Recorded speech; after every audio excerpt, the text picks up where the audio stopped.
টেলিভিশনে যেভাবে দেখছি যে আসলে 5ই আগস্টে ঢাকার যে উত্তাল অবস্থা এবং ছাত্র এবং জনতার যে সংগ্রাম, যে স্বৈরাচারী শেখ হাসিনাকে পতন করানোর জন্য, সেই আজকে একই সাথে এটাই দেখছি ঢাকার অবস্থা, যেটা টেলিভিশনে দেখেছি, এটা সেই চোখের সামনে দেখছি।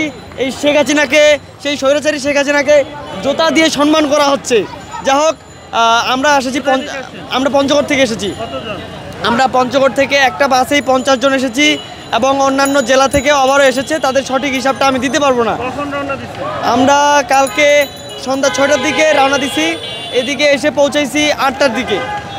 দাবি হচ্ছে যে আসলে 5ই আগস্টে আমরা আমাদের নিজস্ব জায়গা থেকে আন্দোলন করেছি, সংগ্রাম করেছি, কিন্তু আজকের যে একটা নতুন ডাক, এই জুলাই বিপ্লবের একটা ঘোষণাপত্র প্রকাশ হবে, এই লক্ষ্যে আমরা এসেছি। চোখের সামনে স্বচক্ষে এটা দেখব।